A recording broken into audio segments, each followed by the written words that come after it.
Hi, this is Paul with Equipped Expedition Outfitters, and I wanted to chat with you about something that I think it's a simple yet elegant solution for what's really becoming a popular item.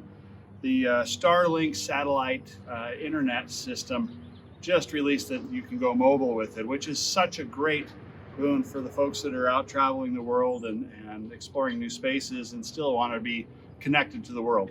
And that's a great thing, but how do you transport that thing around? And I think we've got a solution here that I think will really work well for most folks out there. It's simple and elegant. Like I said, we're using a Alubox 42-liter case and one of the Alubox Rumex 42-liter case divider systems to put all of this gear safely, securely, dry, dust-free, in a nice secure box for you to transport. So let's take a look at how all this comes together and see if this works for you. So the key components that we have here in the Starlink system that we need to put away is one, the receiver, which is fairly sizable. We have the base that it comes with, and that's going to be unique in there. Cables, of course, there's more cables than this that are involved here, and then the transmitter for the Starlink itself. What I've got over here is one of our Rumex 42-liter divider systems and all its components, and of course the case, and I threw in a simple neoprene bag and a mesh bag for cables, and I'll show you how that all goes together here in just 1 second. So let's move on and see how we make that case work for us.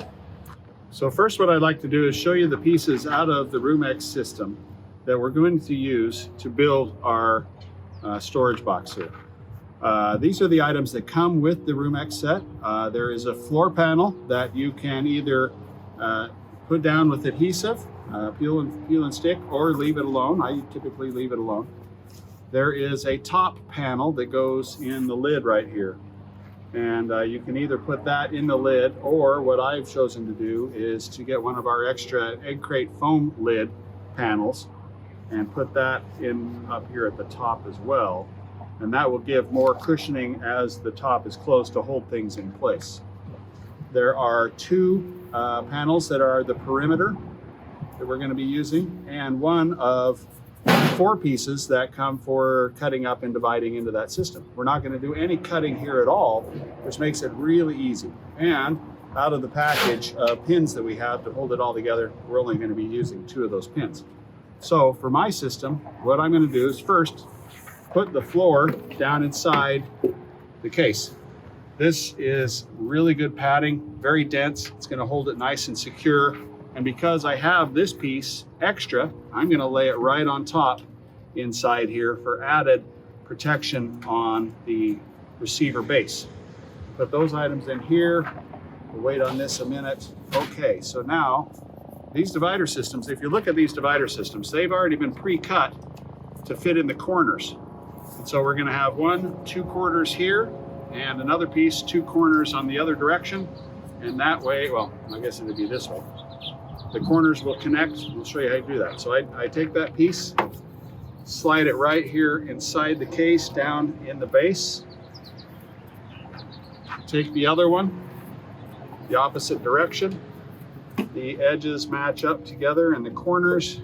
Get this one over here. Put this in place over here so that wedges up. And this is where our 2 pins come in. If you notice these stainless steel pins, one side's a little bit longer than the other. That helps with securing them in place one side than the other. These go down in the corners. So the corner goes down in here in place like so. Take the other one over here. Start one side. Start the other side.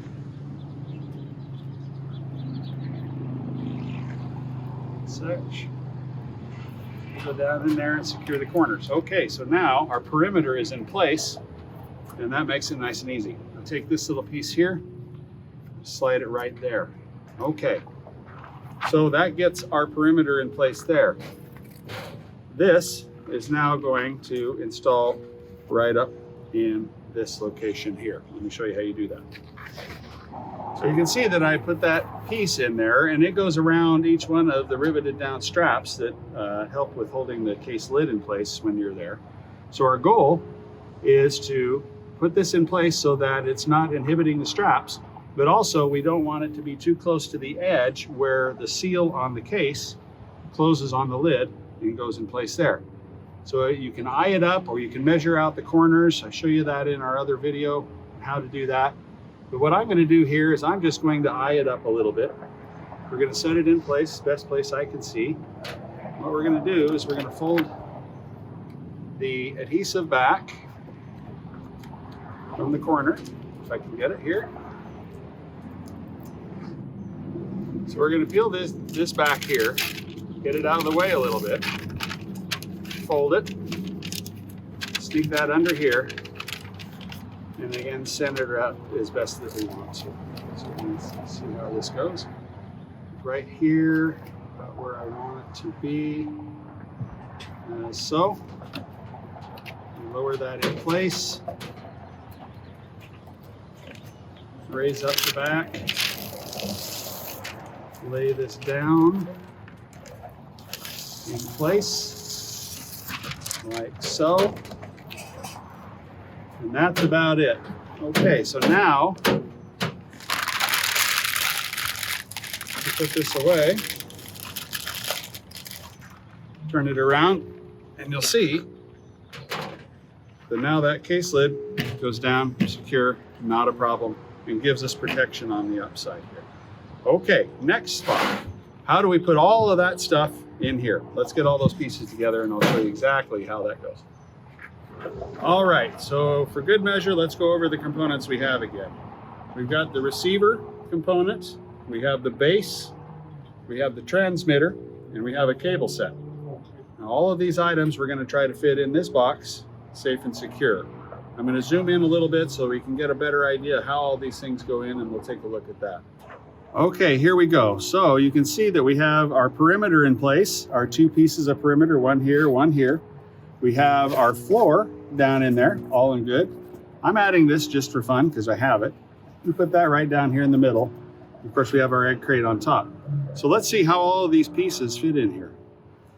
First thing we're going to do is we're going to take our receiver, slide it in, and slide it right down in place. Now, for it to get to this level to fit in here, each time you put this away, you need to go to the stow mode, which will assign this position on this receiver as the most compact it can be.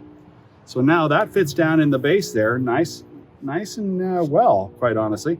I move it all the way that way as I can to get it into that location. Awesome.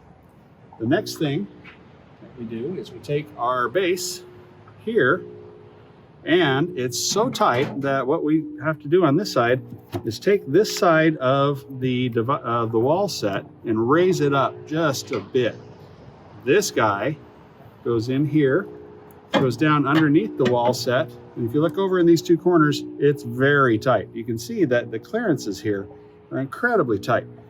You can slide one leg in, the other leg will fall into place. And what I like about this is it jams these corners down here underneath the wall. The wall all the way down will not allow it to go in place. But with those down in the corner, these two here, these two legs, rest on the top of the wall set here. And I think that's a terrific way to support this guy from this guy so that you don't have any damage.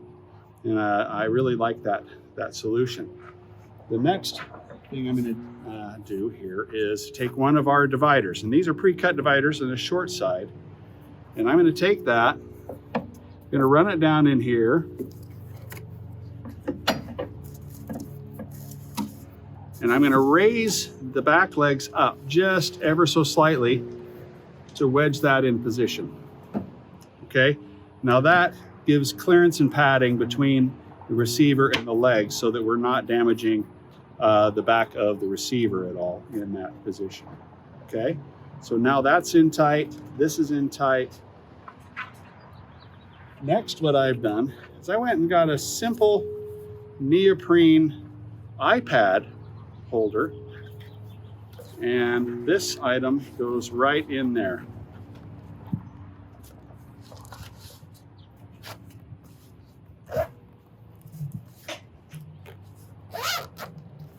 Couple ways you can do this. One, Simply put it there and it'll be okay.